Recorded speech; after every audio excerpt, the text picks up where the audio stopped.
Exercise 10.2 के अंदर first question दे रखा है, कह रहा है compute the magnitude of the following vectors. ये बहुत ज़्यादा आसान है, ये बहुत ज़्यादा आसान क्वेश्चन है। ये वेक्टर जैसे दे रखा है cap plus j cap plus k cap, ठीक है ना। तो इसका मैग्नीट्यूड निकालने को कह रहा है। मैग्नीट्यूड मतलब जो वो वेक्टर होगा उसका लेंथ कितना होगा, वो एक एरो होगा, ठीक है ना, उसका लेंथ कितना होगा। तो अंडर रूट के अंदर अब बोलेंगे 1 का स्क्वायर प्लस 1 का स्क्वायर प्लस 1 का स्क्वायर, ठीक है ना। वो जो आगे नंबर होते थे इसका कि 1 1 1 है तो उसका स्क्वायर करना है, ठीक है ना। और जो कि यहाँ पे आ जाएगा आपका अंडर रूट 3। तो हम बोलेंगे कि आई कैप जे कैप के कैप, अगर ड्रॉ करके समझना है तो ये होगा आई कैप, ये होगा जे कैप और ये होगा के कैप, ठीक है ना। और इन तीनों को ऐड करने के बाद जो वेक्टर आएगा ये दो से ये आएगा और फिर उसको पैरेलल शिफ्ट करना पड़ेगा। तो आपका ये इमेजिन कर लो, ये रेड वेक्टर आएगा, ठीक है ना। ये जो रेड वेक्टर है ये आई कैप जे कैप और के कैप है, ठीक है। और इस वेक्टर का जो हम बोलेंगे लेंथ होगा वो √3 होगा, ठीक है ना। इसके जो सेकंड बी वेक्टर और सी वेक्टर है, आप आराम से मैग्नीट्यूड कैलकुलेट कर सकते हो, उसमें कोई बड़ी चीज़ नहीं है, ठीक है ना। आगे बढ़ जाते हैं क्वेश्चन नंबर 2 पे। क्वेश्चन नंबर 2 कह रहा है write two different vector having same magnitude. दो वेक्टर लिख के देखो जिनका मैग्नीट्यूड सेम हो। मैग्नीट्यूड सेम कब आएगा, जब इसके आगे के जो नंबर्स हैं ना वो सेम होंगे। इसके अंदर जाएंगे उससे मैग्नीट्यूड निकलेगा ना, तो आगे के नंबर सेम होंगे तो मैग्नीट्यूड सेम आएगा। लेकिन दो अलग अलग वेक्टर लिखने को कह रहा है, तो सेम नंबर पर आगे पीछे लिख दो। एक वेक्टर ए बोल दो, वो है i cap plus 2 j cap plus 3 के कैप। और एक वेक्टर बी बोल दो, वो 3 आई कैप है प्लस 2 जे कैप है और प्लस के कैप है। तो हम बोलेंगे भाई ये दो वेक्टर मैंने अलग वेक्टर लिखे हैं, लेकिन इनके आगे के नंबर 1 2 3 है और वो 3 2 1, तो number eight the end same ही है। रूट के अंदर जब जाएंगे तो मैग्नीट्यूड सेम निकलेगा। समझ गए ना। अब आपको समझ में आ रहा होगा, ठीक है। ये तो बहुत आसान था। आगे बढ़ते हैं। कहता है क्वेश्चन नंबर 3, कह रहा है कि write two different vectors having same direction. दो डिफरेंट वेक्टर लिखो जिनका डायरेक्शन सेम हो। तो हम बोलेंगे एक वेक्टर अगर ए है i cap plus 2 j cap plus से 3 के कैप है, तो हम बोलेंगे इसका सेम डायरेक्शन का जो वेक्टर होता है वो इसका कोलिनियर वेक्टर होता है। जब हम इस वेक्टर को एक लैम्डा एक प्लस नंबर से मल्टीप्लाई करेंगे, जैसे 2 से मल्टीप्लाई कर दूँ, तो वो जो वेक्टर जन्म लेगा वो उसी के डायरेक्शन में वेक्टर होता है। मैग्नीट्यूड बड़ा होता है, समझ गए ना। मैंने बताया था ना ए वेक्टर के डायरेक्शन में वो बड़ा वेक्टर आएगा, तो वो अलग वेक्टर हो गया ना, डायरेक्शन वही है। तो जो कह रहा है कि दो अलग वेक्टर लिखो डिफरेंट वेक्टर पर सेम डायरेक्शन हो, तो हम बोलेंगे बहुत आसान है। मैं लिख दूंगा एक बी वेक्टर और उसके कंपोनेंट लिख दूंगा 2 i cap plus 4 J cap plus 6 के कैप। समझ गए ना। इसी के कंपोनेंट को 2 से मल्टीप्लाई करके एक नया वेक्टर बना दूंगा और बोल दूंगा भाई ये जो दो वेक्टर मुझे पक्का पता है ये दोनों वेक्टर सेम डायरेक्शन में होंगे, क्योंकि ये कोलिनियर वेक्टर है, ठीक है ना। ये दोनों कोलिनियर वेक्टर, समझ गए ना, ये एक सेम डायरेक्शन में जाएंगे, ठीक है। क्वेश्चन नंबर 4 में कह रहा है find the values of x and y so that the vector this one and this one are equal. दो वेक्टर दे रखे हैं 2 आई कैप 3 जे कैप और एक दे रखा है एक्स आई कैप प्लस वाई जे कैप, और कह रहे हैं वेक्टर इक्वल हो। हमें पता है इक्वल कब होते हैं, जब 2 = x होगा और 3 = y होगा। ये भी आसान है। क्वेश्चन नंबर 5 में कह रहा है find the scalar and vector component of A vector, the initial point is 2 1 and the final point is 5 7। थोड़ा ड्रॉ करके कर सकते हैं इसको।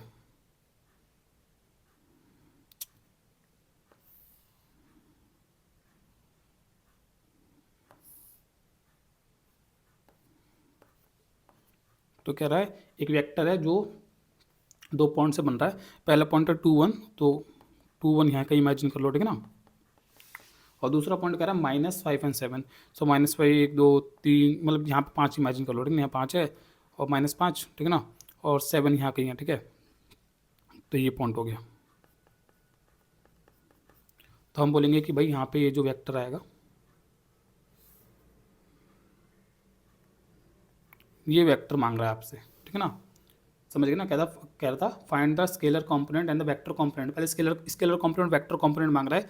इस ग्रीन वेक्टर के वो कैसे निकालते हैं, पहले ग्रीन वेक्टर निकाल के दिखाओ। तो ग्रीन वेक्टर कैसे निकालना है, जहाँ पे हेड होता है और जहाँ पे टेल होता है, हेड वाले एक्स में से टेल वाला एक्स घटा के, ठीक है ना, आई कैप आ जाएगा उतना, और इसके वाई में से वो जो मैंने बताया था पहले। तो हम बोलेंगे कि भाई ये जो ग्रीन वेक्टर है ना, इस पॉइंट को अगर मैं जैसे ए बोल दूँ, इस पॉइंट को मैं बी बोल दूँ, हमने ये ए बी वेक्टर का कंपोनेंट फॉर्म निकाल लिया इसका कंपोनेंट फॉर्म ये आ रहा है, ठीक है ना। अब वो कह रहा था कि मुझे स्केलर कंपोनेंट और वेक्टर कंपोनेंट बताओ, ये क्या होते हैं वेक्टर कंपोनेंट और स्केलर कंपोनेंट।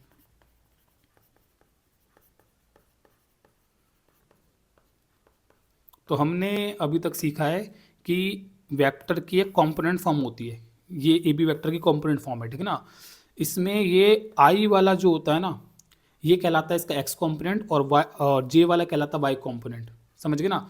और इन्हीं को वो मांग रहा है कि इसका वेक्टर कंपोनेंट्स क्या है।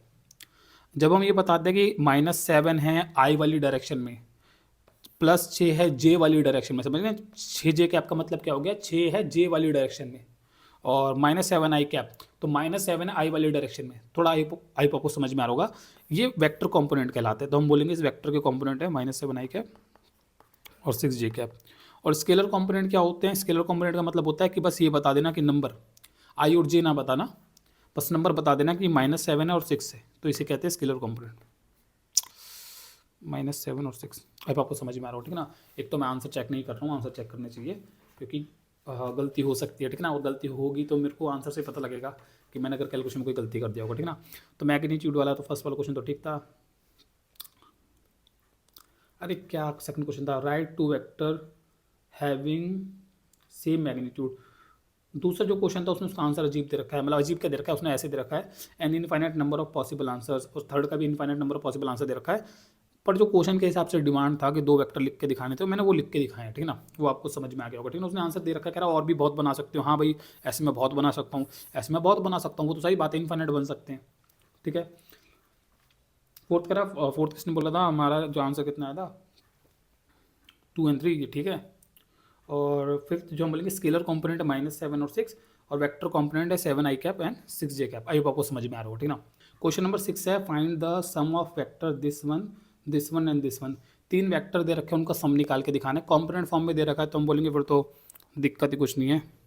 ए वेक्टर मेरे को दे रखा है आई कैप -2 जे कैप और प्लस के कैप, और बी वेक्टर मेरे को दे रखा है -2 आई कैप +4 जे कैप और +5 के कैप, ठीक है ना। और सी वेक्टर मेरे को दे रखा है आई कैप -6 जे कैप और -7 के कैप। आपको क्या करना है, आपको इन तीनों को जोड़ देना है। तो ये ए प्लस बी प्लस सी आ जाएगा, ठीक है ना। आई में आई जोड़ दो, जे में जे जोड़ दो और के में के जोड़ दो, जो आंसर आएगा इतना तो आराम से कर लोगे। तो 12वीं क्लास के बच्चों आराम से समझते हो इन चीज़ों को, ठीक है ना, कर लोगे आराम से। सातवां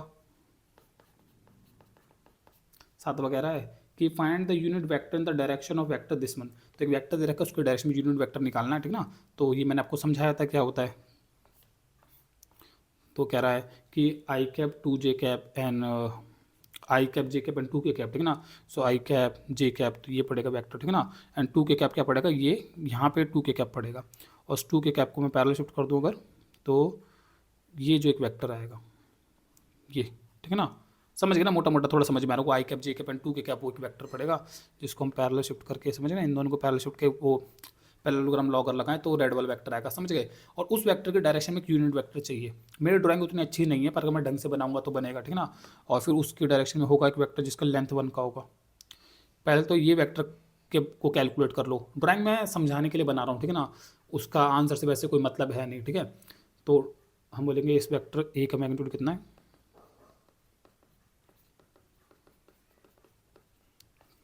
ये आ जाएगा 1 स्क्वायर प्लस में 2 स्क्वायर, ठीक है ना, 4 5 6 √6, ठीक है ना। और हम बोलेंगे कि ये रेड वाला वेक्टर तो √6 लेंथ का है, और इसके डायरेक्शन में वेक्टर चाहिए जो 1 लेंथ का हो, तो हम बोलेंगे वो तो यूनिट वेक्टर कैसे निकालना है, 1 में ये,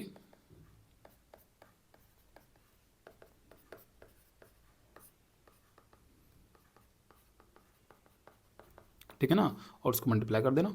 तो 1/√6 आई कैप प्लस 1/√6 जी कैप प्लस 2/√6, 2/√6 कट सकता है, कट तो सकता है, पर मेरे हिसाब से नहीं काटेगा ये, मेरे हिसाब से नहीं काटेगा। पीछे आंसर ऐसे होगा, मैं काट सकता हूँ पर नहीं नहीं काटना। मतलब अगर जैसे सबके बटे में √6 आ रहा है तो √6 रहने दो सबके बटे में, ठीक है ना, ये बेटर है। हाँ, उसने वही छोटा कटे ना। और मेरा उसका आंसर क्या आया था, जिसका तो आंसर मैंने कैलकुलेट ही नहीं करा, कर सकते हो, ठीक है ना। कितना आएगा इसका आंसर, इसका आंसर आएगा आपका ये तो जीरो हो जाएगा, आई तो कट जा रहा है, ठीक है ना। जे में बच रहा है 6, तेरी ऐसे की तैसे नहीं बच रहा है 6 और ये 8, 4, तो माइनस का 4 जे कैप और 7, 5 माइनस के कैप। हाँ ठीक है, आगे बढ़ते हैं। क्वेश्चन नंबर 8 क्या करा मैंने अभी, क्वेश्चन 7 क्वेश्चन नंबर 8 कह रहा find the unit vector in the direction of vector P Q where P and Q are the point this one and this one. So ये भी आप समझ पाओगे, इसको ड्रॉ करके समझाने का ट्राई करता हूँ।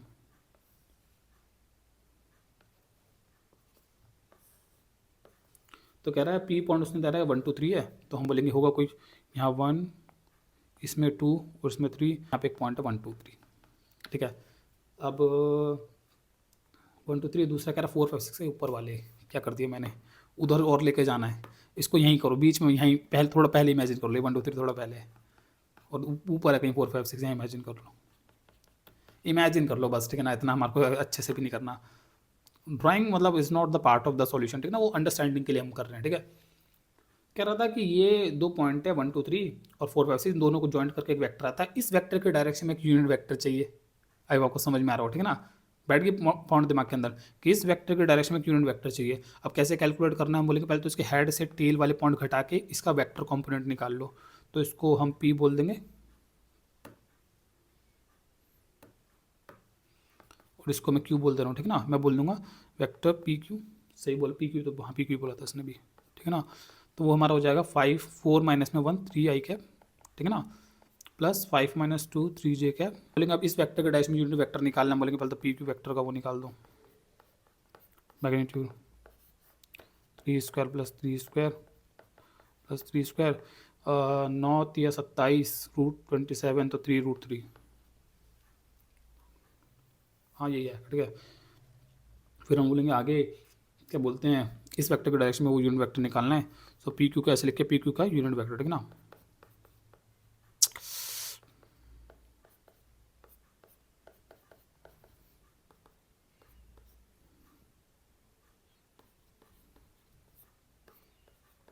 आई कैप प्लस 3 जे कैप प्लस 3 के कैप, ठीक है ना। और वो मेरा आंसर आ जाएगा अंदर जाने के बाद 1/√3 आई कैप, ठीक है ना, प्लस 1/√3 के कैप प्लस 1/√3 जे कैप, ओह जे कैप यहाँ पे और के कैप यहाँ पे, ठीक है ना।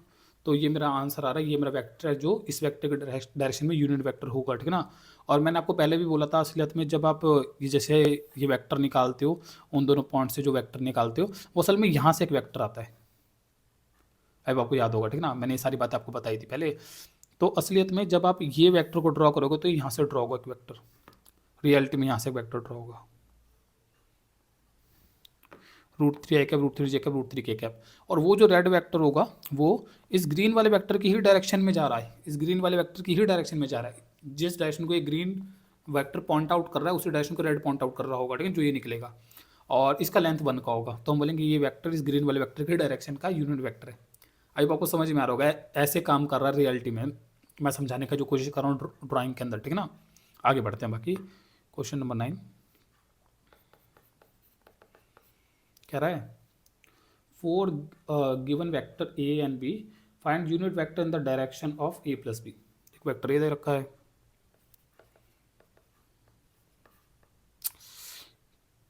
टू आई कैप, फिर एक वेक्टर बी दे रखा है minus i cap plus j cap और माइनस के कैप, ठीक है ना। इन दोनों वेक्टर को पहले एडिशन करना है, सो ए प्लस बी आ जाएगा जो कि जगह आपका आई कैप और वो तो कट गया, ठीक है ना। तो आ गया आपका आंसर प्लस का के कैप, ये आ गया ना, आई कैप प्लस के कैप। ये क्या लिखा था मैंने ऊपर, ये 2 था, ये 2 था, ठीक है ना, 2, ठीक है, हाँ ठीक है आगे, ठीक है। और इस वेक्टर को मैं एक नया वेक्टर सी वेक्टर कह दूंगा, ऐसे लिख दें कि लेट सी वेक्टर, ठीक है ना, C vector is i cap plus में के कैप। और फिर हम बोलेंगे कि भाई सी वेक्टर की डायरेक्शन में एक यूनिट वेक्टर चाहिए, ये सारी कैलकुलेशन करनी है। और बोलेंगे वो तो बहुत ही आसान है, क्या करना है, हम बोलेंगे 1/, में तेरी ऐसे सी तो निकाले नहीं मैंने, पहले मैं मेरे को ये निकालना, ठीक है, नहीं मैंने नहीं निकाला, पहले इसको निकालो, मतलब कहाँ पे, यहाँ निकाल लेना,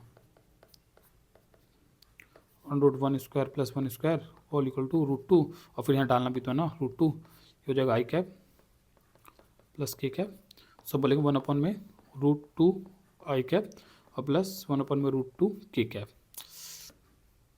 ये यूनिट वेक्टर होगा इस दोनों वेक्टर के सम का जो वेक्टर आया था उसकी डायरेक्शन में। अगर आपको इस क्वेश्चन को ड्रॉ करके समझना है, ड्रॉ करके, तो ऐसे समझ सकते हो कि ये मेरा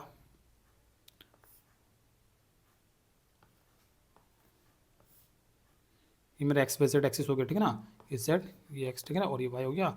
और मेरे को एक वेक्टर दे रखा था 2i कैप -j कैप और k कैप, तो 2i कैप यहाँ कहीं इमेजिन कर लो, ठीक है ना, -j कैप इधर की तरफ दिया जाएगा, ठीक है ना, और उन दोनों को ऐसे पैरेलल शिफ्ट करके आपको ऐड करना पड़ेगा। तो ये जो वेक्टर आएगा ये i कैप और -j कैप आ गया, फिर 2k कैप यहाँ कहीं ले लो, ठीक है ना, तो इसको फिर पैरेलल से शिफ्ट करेंगे, ठीक है ना, समझ गए ना, और ऐसे करके शिफ्ट कर जहाँ पे जो वेक्टर जॉइंट मारेंगे, ऐप आपको समझ में आ रहा होगा, ये जो वेक्टर आएगा यहाँ पे कहीं, जो मेरे यहाँ कहीं आ रहा था ना, तो वो जो वेक्टर होगा वो मेरा ये आ रहा है i cap 2i cap -j cap और k कैप। और ऐसे दूसरा वेक्टर अगर आपको इमेजिन करना है, ये p पॉइंट है, ठीक है ना, p पॉइंट नहीं है, मतलब इस वेक्टर को a वेक्टर बोला गया, ठीक है ना, और कुछ भी, लेकिन कुछ p पॉइंट भी कह सकते बोलना चाहो तो उसको। और हम बोलेंगे कि जो दूसरा वेक्टर है वो है -i कैप -j कैप, पीछे जाना पड़ेगा, ठीक है ना, और +j कैप इधर, तो इन दोनों को शिफ्ट करोगे तो ये आगे वेक्टर, और फिर उसमें -k कैप नीचे जाना पड़ेगा, तो पैरेलल शिफ्ट, समझ गए ये, और फिर ये पैरेललोग्राम से ऐसे जॉइंट मारूंगा, यहाँ पे पॉइंट है, ठीक है, यहाँ कहीं मेरा जो आ रहा था आंसर समझ में आ रहा होगा आपको, ठीक है ना, किस तरीके से चीज़ें काम कर रही है। और फिर हम बोलेंगे अगर इन वेक्टर्स को आपको ऐड करना है, समझ गए ना, ये ए और बी आ चुके हैं, और ए और बी को फिर आपको ऐड करना था।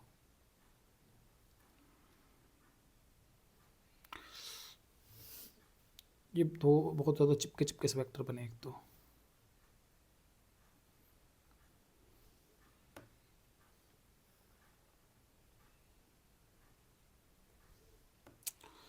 फिर ये ऐड करना पड़ेगा, ऐसे कुछ कुछ, ये मेरा ब्लू वेक्टर जाएगा, और ये जो पर्पल वेक्टर है ये होगा ऐसे शिफ्ट, ठीक है, और ये जो पैरेललोग्राम आएगा कुछ कुछ ऐसा, उसका मेरे को यहाँ पे ऐसे जॉइंट मारना है, ये मेरा आया सी वेक्टर, समझ गए, ये बी वेक्टर और ये मेरा सी वेक्टर है, ठीक है, ये रेड वाला सी वेक्टर है, ठीक है। अब ये हमने जब लिख के करा था तो हमारा सी वेक्टर का जो आंसर है वो आया i cap plus k cap. I cap plus k cap का मतलब है उसका जे है ही नहीं। अब इसका जे है ही नहीं का क्या मतलब है कि ये मैंने आपको याद है बॉक्स से मैंने 3D का वो समझाया था, ठीक है। तो इसमें इमेजिन करो कि ये जो है ये मेरा एक्स एक्सिस है, ठीक है ना, ये वाई है, ठीक है ना, और ये वाला जेड है। तो ये एक्स और समझ गए, ये वाला मेरा एक्स है, ये मेरा वाई है और ये मेरा जेड है, ठीक है। तो वो कह रहा है कि इसका जो आंसर आ रहा है वो आई कैप प्लस के कैप आ रहा है, उसका जे है ही नहीं, मतलब वो वेक्टर वाई में जाए नहीं ना, मतलब वेक्टर पता है कैसे, वो ऐसे 3D का एक वेक्टर नहीं है एक्स वाई जेड जिसके तीनों मौजूद है, वो एक ऐसा 2D का वेक्टर है। वो समझ गए, ये एक्स वाली और ये जो जेड वाला ये जो प्लेन बनेगा, ये प्लेन समझ गए, ये वाला प्लेन एक्स वाले और जेड वाले से ये जो प्लेन बनेगा ये वाला, वो वेक्टर असलियत में इस पे से चिपक रहा है, इस पे चिपकता हुआ एक वेक्टर है। समझ गए आपको कैसे इमेजिन करना है उसको, आपको ऐसे इमेजिन करना है कि वो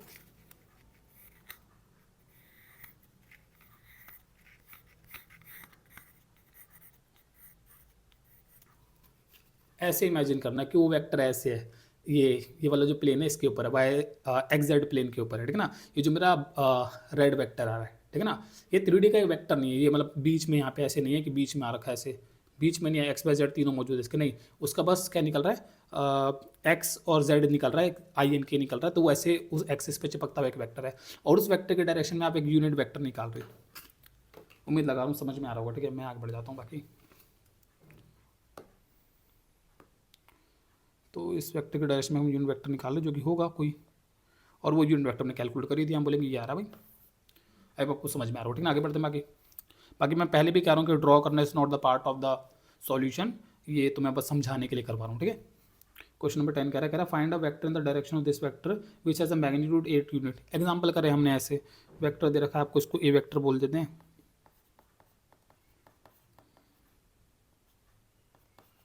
ठीक है ना। हम क्या करते हैं, पहले एक यूनिट वेक्टर निकाल लेते हैं इस वेक्टर के डायरेक्शन में और फिर उसको 8 से मल्टीप्लाई कर देते हैं। तो आप यूनिट वेक्टर निकालने के लिए पहले तो उसका मैग्नीट्यूड निकाल दो।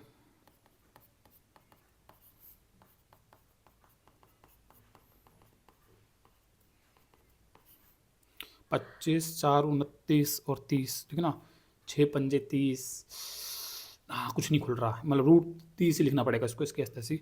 फिर हम बोलेंगे ये आएगा, ये बात समझे जो मैं बोलने की कोशिश कर रहा था, मैं रूट 30 को खोलने की कोशिश कर रहा था ना। अगर रूट 30 को 5 × 3 × 2 कर सकते हैं तो दो नंबर सेम आते तो बाहर आ जाते, पर वो हो नहीं रहा, इधर कोई सेम नंबर आ ही नहीं रहे, तो मैं ट्राई कर रहा था पर हुआ नहीं, ठीक है ना। अब हम बोलेंगे ये करना है,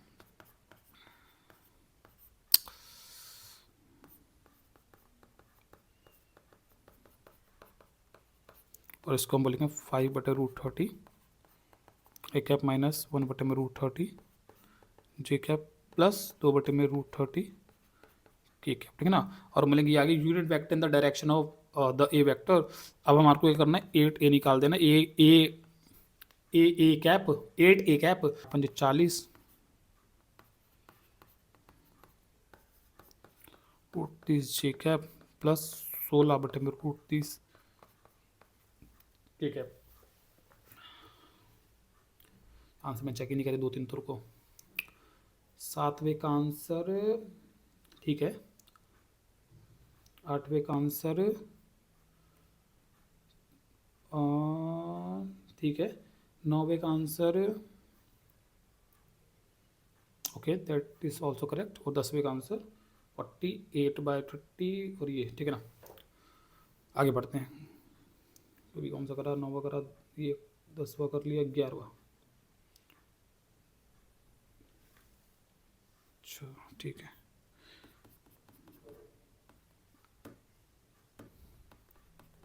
ग्यारहवें में कह रहा है show that the vector this one and this one are collinear. दो वेक्टर दे रहा है, उनको कोलिनियर साबित करना है। कैसे करना था, तो वेक्टर दे रहा है 2i cap minus 3j cap और प्लस 4k कैप, ठीक है ना।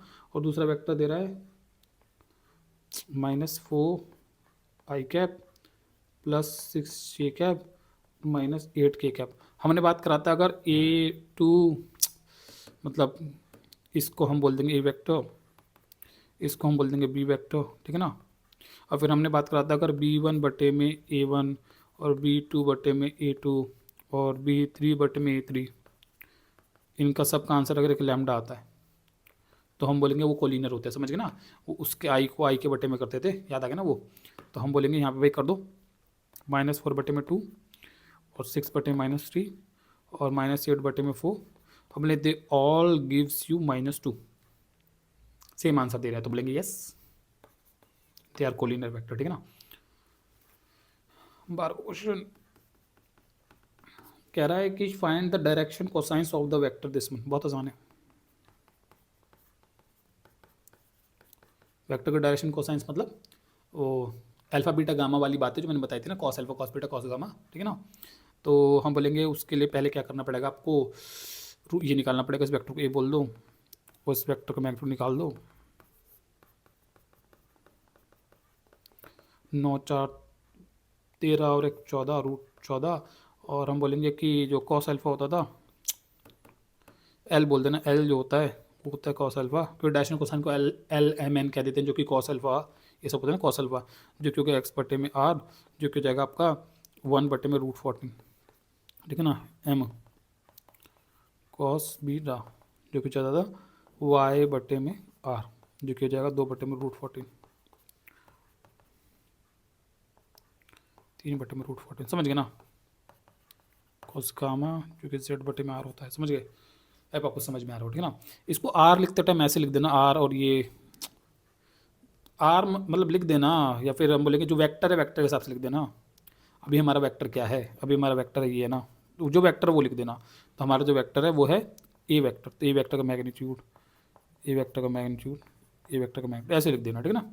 वो आर वो मैग्नीट्यूड होता था तो वो लिख देना यहाँ पे, ठीक है। जो क्वेश्चन है उस हिसाब से लिख देना, ठीक है। क्वेश्चन नंबर 13 कह रहा है find the direction cosines of the vector joining this vector and this vector directed from A to B. A से बी की तरफ एक वेक्टर गया है, ये आप इजीली कर लोगे, ठीक है ना। ए बी वेक्टर बोलेंगे पहले तो उसको, और ए बी वेक्टर को हम बोलेंगे बी वे से ए घटा के उसकी कॉम्पोनेंट फॉर्म निकाल लेंगे, ठीक है ना। सो -1 आई cap plus -2 j cap plus 1 + 3 के कैप। तेरी ऐसे कैलकुलेशन थोड़ी ऐसी देता है, दिमाग खराब हो जानबूझ के, ठीक है। तो -2 आई कैप माइनस का 4 के जे कैप और प्लस का 4 के कैप, ऐसे आ रहा है, ठीक है ना। अब बोलेंगे ये मेरे को वेक्टर मिल गया जो कोई 3D स्पेस में ए से बी जॉइंट करके कोई वेक्टर होगा, ठीक है ना। अब कह रहा था मुझे तो चाहिए इस वेक्टर का डायरेक्शन कोसाइंस मांगे थे ना, find the direction cosines of the joining this one, ठीक है ना। तो इसका डायरेक्शन कोसाइंस निकालने के लिए बोलेंगे पहले तो ए बी वेक्टर का मैग्नीट्यूड निकाल दूंगा, -2 का स्क्वायर प्लस -4 का स्क्वायर। वैसे -2 का करो कि 2 का करो, आंसर तो -2 का करो या 2 लिख दो, आंसर वही आएगा, पर आप -2 ही लिखना कि -2 मुझे पता है इस नंबर को यहाँ स्क्वायर रखना होता है, तो वो लिख के दिखा देना उसको, ठीक है ना, एग्जाम में जब करोगे। +4 का स्क्वायर तो वो हो जाएगा आपका 16, 16 32, 32 4 36, √36 का आंसर 6, ठीक है ना। और फिर हम बोल सकते हैं यहाँ पे L that is equals to cos alpha is equals to x बटे में मेरा क्या है ए बी वैक्टर का magnitude that is equals to क्या है -2 बटे में 3 माइनस का आंसर चेक करो बस, ठीक है, हो गया। 10वां करा था ना लास्ट, 11वां करा था, 10वां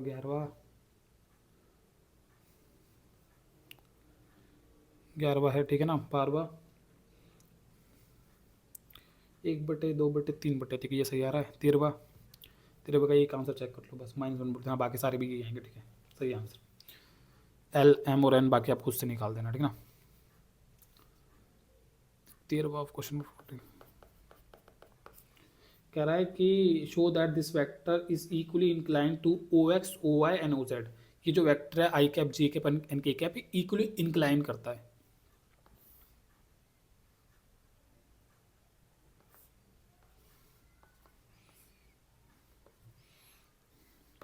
आई कैप जे कैप और के कैप, इन तीनों से जो वेक्टर बनेगा बोलेंगे पहले तो इसको वही जॉइंट करके ये आएगा आई कैप एंड जे कैप, उसमें वो पैरेलल शिफ्ट करने के बाद, ठीक है ना, फिर ये आएगा मेरा रेड वाला वेक्टर आई कैप जे कैप और के कैप, ठीक है ना। कह रहा है ये जो वेक्टर है ये इक्वली इंक्लाइन करता है OX OY और OZ पे, मतलब इसका जो एक्स एक्सिस से एंगल है और इसका जो वाई एक्सिस से एंगल है, उसका जेड एक्सिस से एंगल है, वो बराबर है, इक्वली इंक्लाइन करता है, मतलब उसका एंगल के बारे में बात कर रहा है, ठीक है ना। अब बोले वो तो बहुत आसान है, ये जो आपने वेक्टर दिया पहले तो उसको मैं कुछ OP वेक्टर कह देता हूँ, ठीक है ना। तो OP वेक्टर कह दो, ए वेक्टर कह दो, ए वेक्टर कह देते हैं, वो आसान पड़ेगा, ठीक है ना। ए वेक्टर कह देते हैं, ए वेक्टर आई कैप प्लस में जे कैप प्लस में के कैप, ठीक है ना। हम बोले वेक्टर का मैग्नीट्यूड निकाल देता हूँ, अभी देखो √3, ठीक है ना। और हम बोलेंगे कि उसका एंगल निकालने है ना, क्योंकि अगर ये साबित करना इक्वली इंक्लाइन करता है तो एंगल निकाल के साबित करना है एंगल बराबर आ रहे हैं, अल्फा बीटा गामा जो 3 एंगल होते थे XY Z से, ठीक है ना। सो हम बोलेंगे भाई निकाल दो cos अल्फा, हम बोलेंगे वो तो होगा 1/√3, ठीक है ना। और इससे निकाला जा सकता है, समझ वो एरो मार के बता रहा हूँ, इससे अगली कैलकुलेशन निकल के आएगी कि जो अल्फा है हो जाएगा cos इनवर्स 1/√3, समझ गए। और अल्फा इक्वल टू क्या हो जाएगा 1/√3 cos का कब होता है वैल्यू, होता ही नहीं है, टेबल से नहीं होगा, मतलब ये क्वेश्चन, हाँ ज़्यादातर क्वेश्चन नहीं होते यार, ज़्यादातर क्वेश्चन आपकी 10वीं क्लास की वो जो ट्रिग्नोमेट्री की टेबल थी ना उससे होते नहीं है। जैसे मान लो आ जाता है ना 2/√3, तो मैं क्या करता, मैं लिखता cos इनवर्स cos 2/√3 का आंसर कहाँ आता है, 2/√3 भी नहीं आता कम वक्त, जैसे 1/√2 आ जाता है, इसके मैच के 1/√2 आ जाता है, ठीक है ना। तो मैं इसको लिखता cos इनवर्स cos 45 π/4, ठीक है ना। और फिर ऐसे ये काट के π/4 बोल देता, पर ज़्यादातर क्वेश्चन ऐसे आएंगे ही नहीं जिसमें आप ऐसा कर सको, ज़्यादातर क्वेश्चन में एंगल उठपटाएंगे आते हैं, ठीक है ना। तो आपको लेकिन यहाँ पे इसको छोड़ देना, आपको बोलना भाई ये आया मेरा तो आंसर अल्फा का, मतलब इसको सॉल्व कर लेंगे, जो मैंने बोला था साइंटिफिक कैलकुलेटर का इस्तेमाल करके एंगल की वैल्यू निकाल लेंगे, ठीक है ना। फिर हम बोलेंगे भाई जो भी आएगा वो मेरा अल्फा है, एक्स से इतना एंगल आ रहा है, ठीक है ना। और हम बोलेंगे कि भाई बीटा निकाल दो, अब बोले वो क्या, बोले वही 1/√3। अब बोले अगर बीटा 1/√3 है तो क्या सेम ये ऊपर वाली ही कैलकुलेशन जाएगी और बीटा भी यही नहीं आएगा cos इनवर्स 1/√3। आपको ये करके दिखाना है, ठीक है ना, कि बीटा भी इतना आ रहा है और गामा भी इतना ही आएगा, ठीक है ना। Cos inverse 1/√3। तो आपको बोलना है, देखो भाई, जब मैं cos alpha cos beta cos gamma से अल्फा बीटा गामा का ही वैल्यू निकालता हूँ, तो अल्फा बीटा गामा आ रहा है cos inverse 1/√3, cos inverse 1/√3, cos inverse 1/√3, तीनों का आंसर सेम आ रहा है, मतलब ये लाइन एक्स वाई जेड से सेम एंगल पे होगी। समझ गए ना, प्रूफ हो गया। ठीक है, आगे बढ़ते हैं। क्वेश्चन नंबर 15 कह रहा है कि find the position vector of the R which divide the, कितने क्वेश्चन 19 है, ठीक है ना।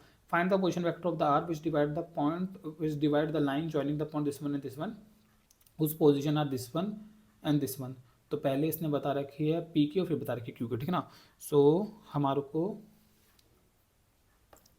ओ पी वैक्टर बता रखा है, जिसको मैं कुछ ए वैक्टर कह दूंगा, ठीक है ना, जो कि बता रखा है आई कैप प्लस में 2j कैप माइनस के कैप, ठीक है ना। और मेरे को ओ क्यू वैक्टर बता रखा है, जिसको मैं कुछ बी वैक्टर कह दूंगा, ठीक है ना, जो मेरे को दे रखा है minus i cap plus j cap and plus की कैप, ठीक है। अब उसने ये दे रखा है, फिर उसने बोल रखा है, कह रहा है कि आर पॉइंट निकालना विच डिवाइड द 2 और एक्सटर्नल इंटरनली। सो एम का वैल्यू 2 दे रखा है और एन का वैल्यू 1 दे रखा है, ठीक है ना। फर्स्ट वही इंटरनली कैलकुलेट करते पहले।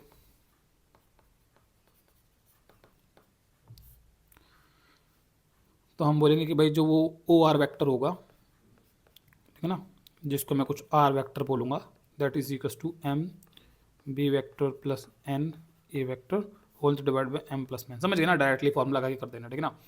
अब लेंगे that's equals to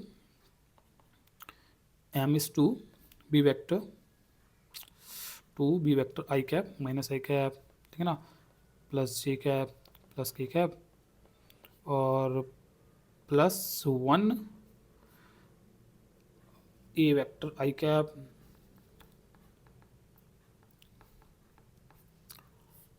one plus में 2, मतलब 2 + 1 विच इज 3।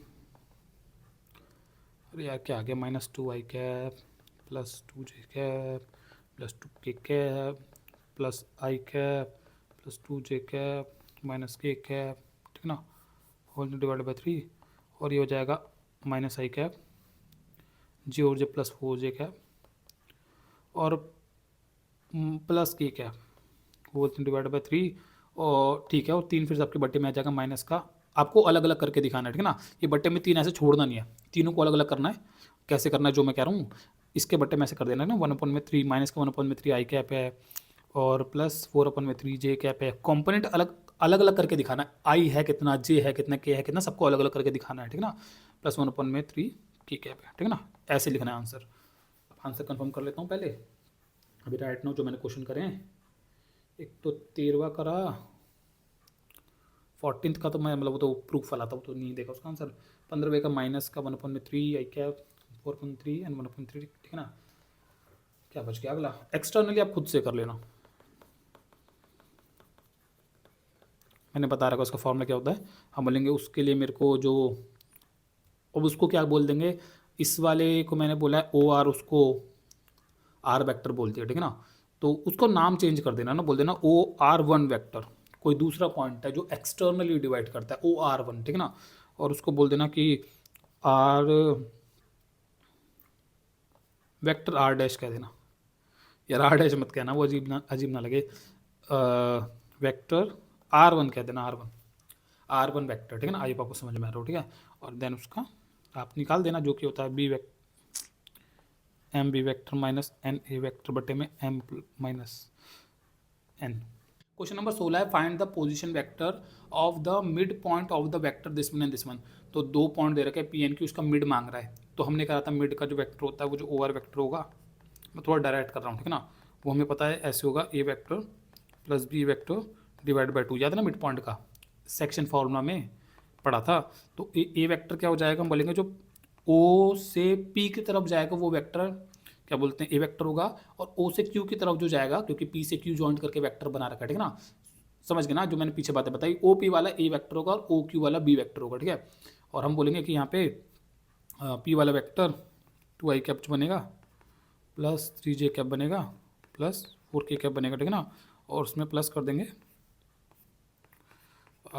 ये दूसरा क्या है 4 आई cap plus j cap minus 2k cap, और इसको डिवाइड कर देंगे 2 से, और आई में जोड़ने के बाद आपका 3 आई कैप आ जाएगा प्लस 2j कैप आ जाएगा और प्लस k कैप आ जाएगा, यहाँ का आंसर। समझ के करना है, थोड़ा ड्रॉ करके करना है तो ऐसे समझ लो इसको कि P वो एक पॉइंट बता रहा है, क्या बता रहा था, 2 3 4, तो होगा कोई पॉइंट यहाँ पर जैसे 2 3 4, ठीक है ना, ये P पॉइंट कह रहा था। और हम बोलेंगे O से जॉइंट करके वो वेक्टर आएगा, ठीक है ना। और Q पॉइंट बता रहा था 4 1 -2, 4 1 -2 यहाँ पे कई पॉइंट मान लो, ठीक है ना। Q तो गलत बना रहा हूँ पर ठीक है, अंदाजा ले लो, 4 1 -2, ठीक है ना।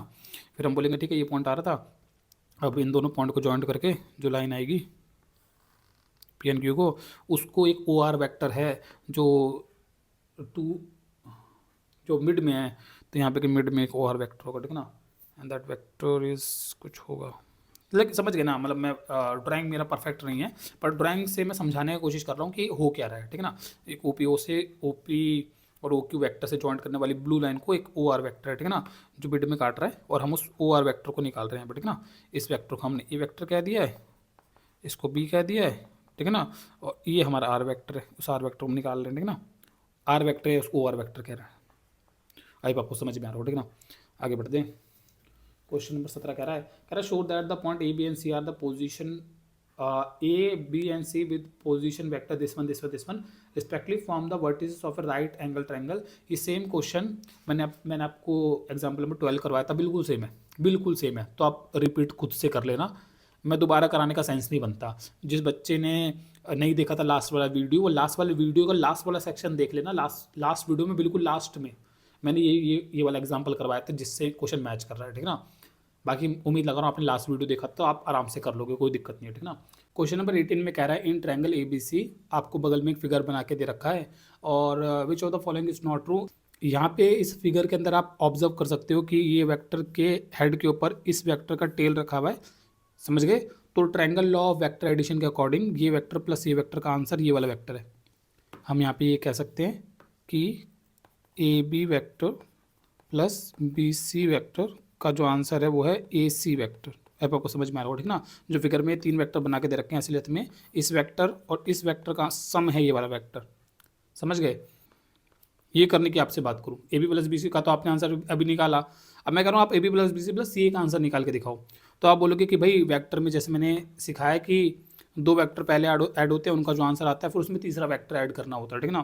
तो इन दोनों का जो आंसर आया था क्या आया था, AC वेक्टर, समझ गए ना। उसमें आपको ऐड करने को कह रहा हूँ CA वेक्टर, अब आपको समझ में आ रहा है, ठीक है ना। उसमें CA वेक्टर ऐड करने को कह रहा हूँ, और आप अगर AC वेक्टर और CA वेक्टर को देखते हो तो ये दोनों वेक्टर सेम मैग्नीट्यूड के वेक्टर कहलाएंगे। A से C को करके एक वेक्टर बनाना तो वो एक वेक्टर हुआ, और C से A की तरफ एक वेक्टर बनाना वो भी एक वेक्टर हुआ, सेम मैग्नीट्यूड हुआ पर डायरेक्शन अपोजिट हुआ। तो इसको हम कह सकते हैं AC वेक्टर और CA वेक्टर एक दूसरे के नेगेटिव वेक्टर है, समझ गए ना। एक वेक्टर उसके अपोजिट डायरेक्शन में सेम मैग्नीट्यूड का वेक्टर, समझ गए ना। AC वेक्टर के लिए CA वेक्टर उसका नेगेटिव वेक्टर कहलाएगा, ठीक है ना। तो यहाँ पे मैं चाहूँ तो मैं इसको ऐसे भी लिख सकता हूँ दैट AC वेक्टर प्लस में CA को लिख सकता हूँ माइनस AC। जो CA वेक्टर लिखा हुआ है CA वेक्टर, इस CA वेक्टर की जगह पे मैं माइनस AC, क्योंकि वो AC का नेगेटिव है। जैसे यहाँ पे कोई A वेक्टर लिखा हुआ है और ये कोई B वेक्टर है, ठीक है ना, और मैं कह रहा हूँ कि B वेक्टर जो है वो A वेक्टर का नेगेटिव है, तो मैं कह सकता हूँ ना कि B वेक्टर को लिखा जा सकता है नेगेटिव A वेक्टर, समझ गए ना। एक A वेक्टर एक B वेक्टर है, B वेक्टर A वेक्टर का नेगेटिव वेक्टर सेम मैग्नीट्यूड का अपोजिट डायरेक्शन का वेक्टर है। तो मैं कह रहा हूँ मैं ये कह सकता हूँ ना कि B vector equal to negative A vector. B vector बोलना या फिर बोल दो कि नेगेटिव है, क्योंकि नेगेटिव ए का मतलब होगा एक के मैग्नीट्यूड का अपोजिट डायरेक्शन का वेक्टर, वो नेगेटिव ए होगा, वही तो B है। तो हम बोलेंगे ठीक है ना, अगर B नेगेटिव वेक्टर है B का, तो B को B vector equal to negative A लिख सकते हैं, ठीक है ना। तो जिसको मैंने यहाँ पे लिख दिया। अब मैं बोलूँगा देखो ये AC प्लस में माइनस AC होगा, तो एक वेक्टर में उसका नेगेटिव वेक्टर ऐड करते हैं, तो मैंने बताया था वो देगा 0 वेक्टर। अब आपको समझ में आ रहा होगा, ठीक है ना। तो हम ये कह सकते हैं कि इन तीनों वेक्टर को जो आंसर आ रहा है वो 0 वेक्टर आ रहा है, इन तीनों वेक्टर के सम का जो आंसर आ रहा है वो 0 वेक्टर आ रहा है, ठीक है ना। अब ये जो तीनों वेक्टर है अगर आप इनको ढंग से ऑब्जर्व करो तो ये तीनों वेक्टर इस ट्रायंगल की 3 साइड है एक तरीके से, और उनको ऑर्डर में ले रखा है। ऑर्डर में ले रखा है मतलब A से B गए, फिर B से C गए, फिर A से C गए, A से B गए, फिर B से C गए, फिर C से A गए। इसको कहते हैं एक ट्रायंगल की साइड्स को ऑर्डर में लेना। समझ गए ना, ए से बी, फिर बी से सी और फिर सी से। जब आप एक ट्रायंगल के 3 साइड को ऑर्डर में लेते हो ना, वेक्टर बना के उनको ऐड करते हो, तो वो ऑलवेज 0 वेक्टर देता ही है, जो हमने यहाँ पे कैलकुलेशन से देख भी लिया, ठीक है ना। ये एक थ्योरम है, इसको थ्योरम कह सकते हो, ठीक है ना। तो समझ गए ना कि A B plus B C plus C अगर हम करेंगे, एक ट्रायंगल के तीनों साइड को सेम ऑर्डर में लेकर अगर हम ऐड करेंगे तो वो 0 वेक्टर देगा। अब आपको समझ में आ रहा होगा, ठीक है ना। और यही थ्योरम का आपको इस्तेमाल करके इस क्वेश्चन का आंसर देना है।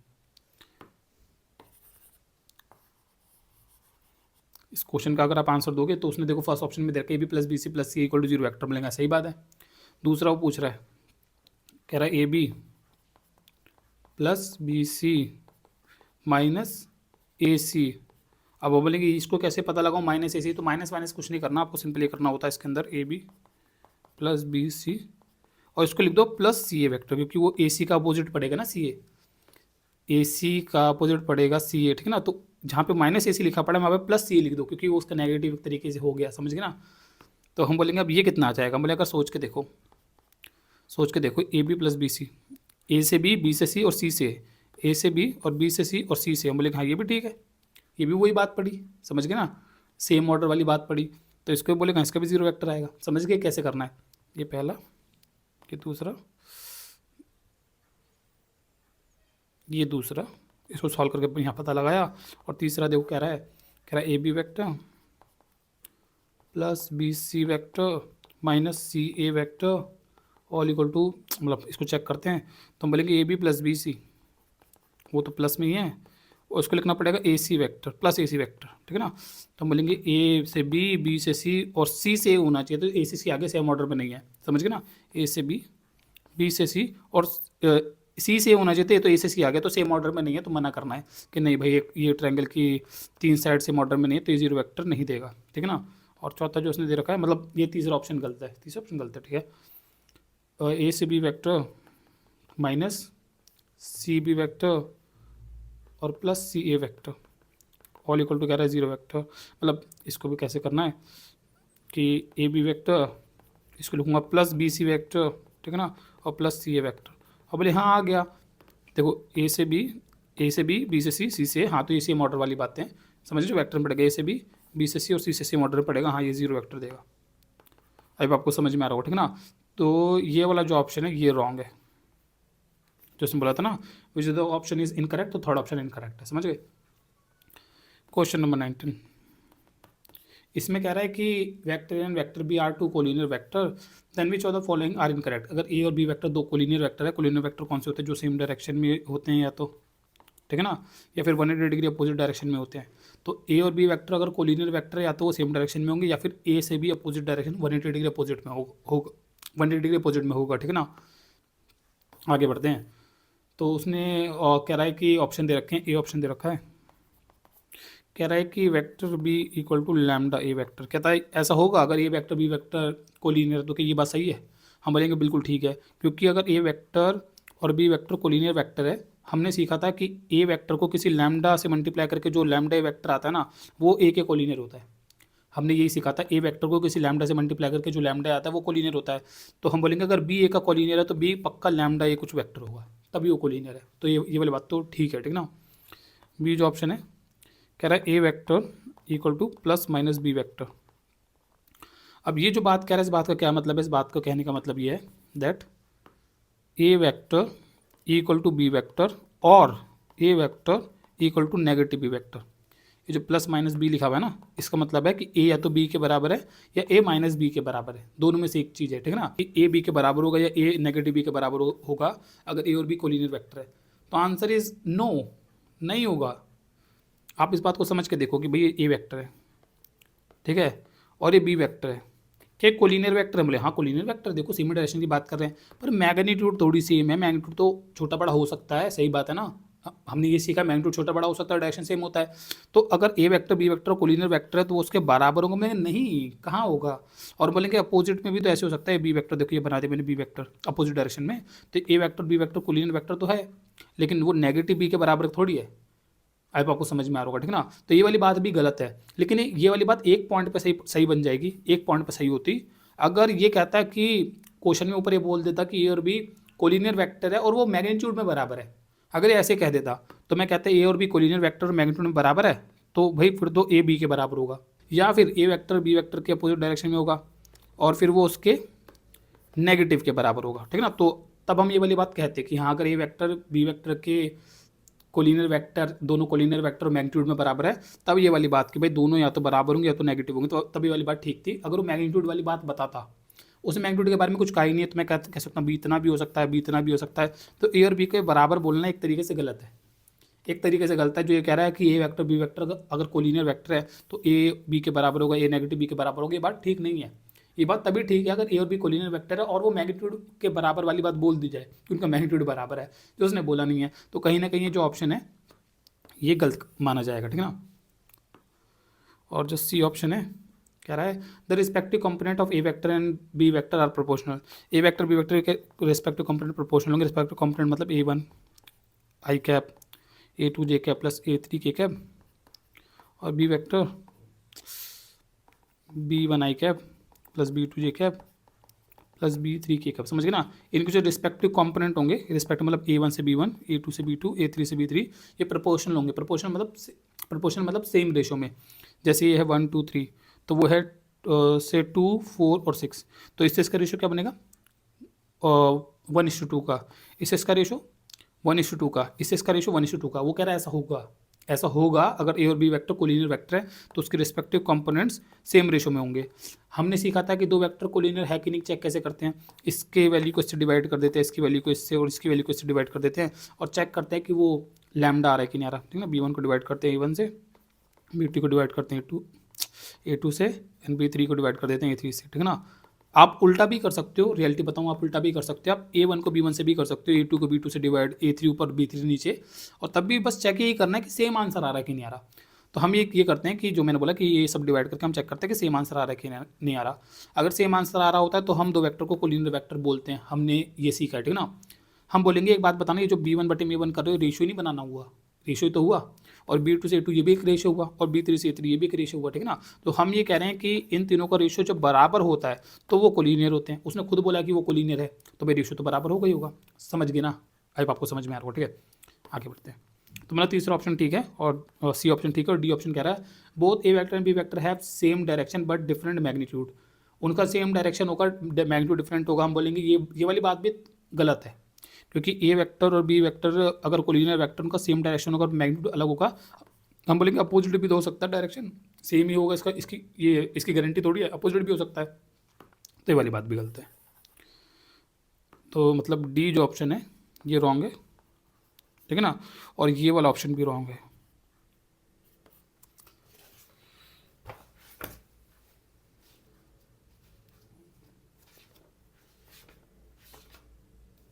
कौन सी एक्सरसाइज है ये 10.2। हाँ, 18वें का उसने सी बोल रखा है, थर्ड ऑप्शन जो मेरा ठीक है। 19वें का उसने डी बोल रखा है। मेरे को याद तो था कि इस ऑप्शन में कुछ गड़बड़, मतलब इस क्वेश्चन में कुछ गड़बड़ी है, तो वो गड़बड़ी है, इसने ऑप्शन डी को ही गलत बोल रखा है, जबकि क्वेश्चन बी भी गलत है। ये मेरी किताब में मिसप्रिंट हो सकता है, या हो सकता है सभी की किताब में मिसप्रिंट हो, पर मैं लॉजिक से बता रहा हूँ आपको। लॉजिकली 19वें क्वेश्चन में ये बी और डी दोनों गलत है, जो आप खुद भी लॉजिक लगा सकते हो कि हाँ दोनों गलत है। तो हो सकता है मिसप्रिंट हो, ठीक है ना। तो आगे बढ़ते हैं। अब नेक्स्ट टॉपिक जो हमारे को दे रखा है, किताब में पढ़ा रखा है, वो है प्रोडक्ट ऑफ टू वेक्टर्स। इसको पढ़ना स्टार्ट करते हैं, ठीक है।